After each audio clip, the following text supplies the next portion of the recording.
भारत माता की जय जगन्नाथ।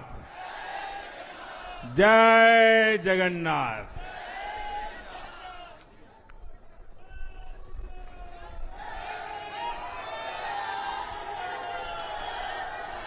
आपका ये स्नेह, आपका ये प्यार, इस आशीर्वाद के लिए मैं सभी देशवासियों का ऋणी हूं। आज बड़ा मंगल है और इस पावन दिन एनडीए की लगातार तीसरी बार सरकार बननी तय है।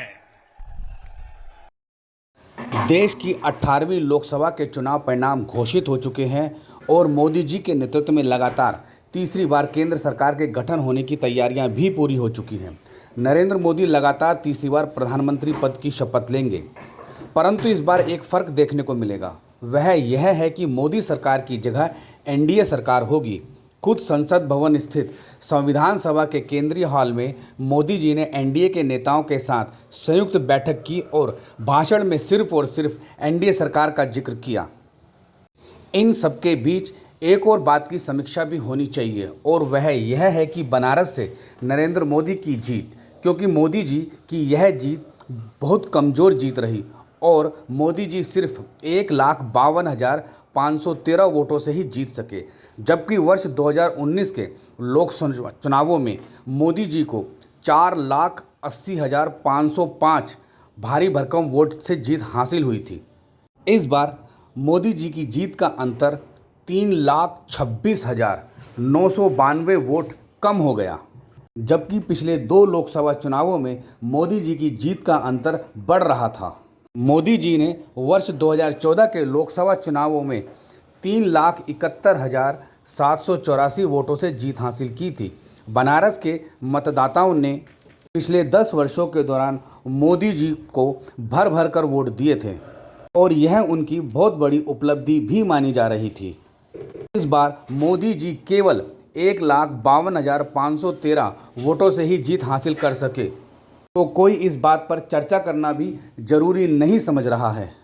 हालांकि लोकतांत्रिक प्रणाली में एक वोट की जीत भी जीत होती है, लेकिन बात प्रधानमंत्री नरेंद्र मोदी की हो, इसलिए यह विशेष है।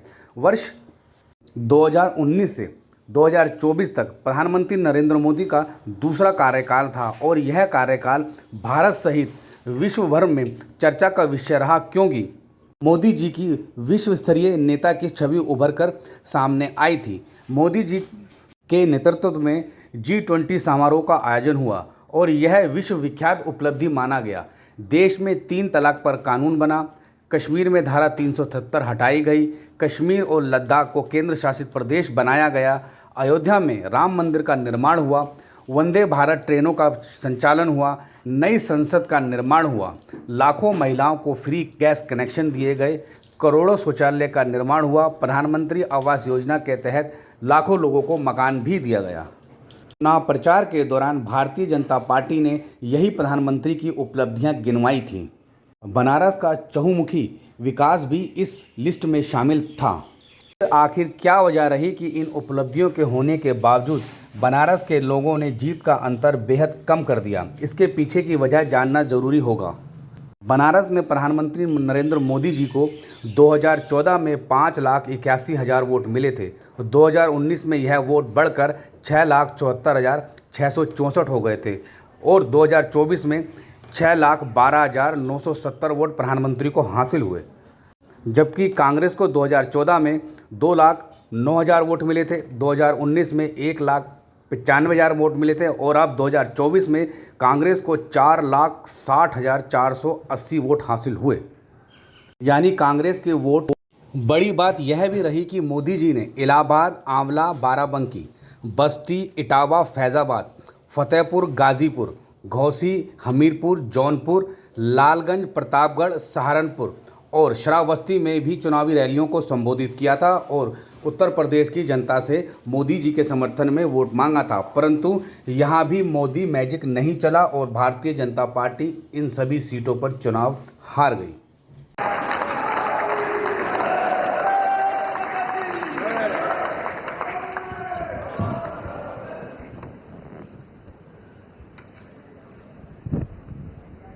भारत माता की, भारत माता की।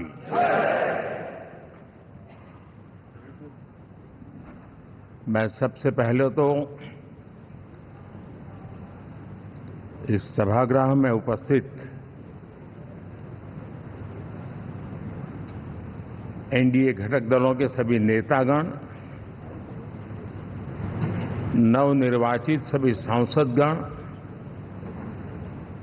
और हमारे राज्यसभा के भी सांसदगण, आप सबका हृदय से बहुत बहुत आभार व्यक्त करता हूं।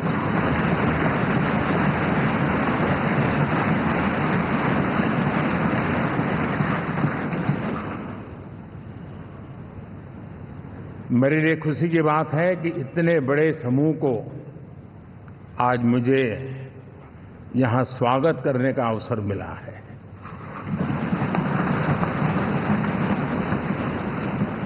जो साथी विजयी होकर के आए हैं वे सभी अभिनंदन के अधिकारी हैं, लेकिन जिन लाखों कार्यकर्ताओं ने दिन रात परिश्रम किया है, न उन्होंने दिन देखा न रात देखी, और इतनी भयंकर गर्मी में हर दल के कार्यकर्ता ने जो पुरुषार्थ किया है, परिश्रम किया है, मैं आज संविधान सदन के इस सेंट्रल हॉल से सर झुका करके उनको प्रणाम करता हूं।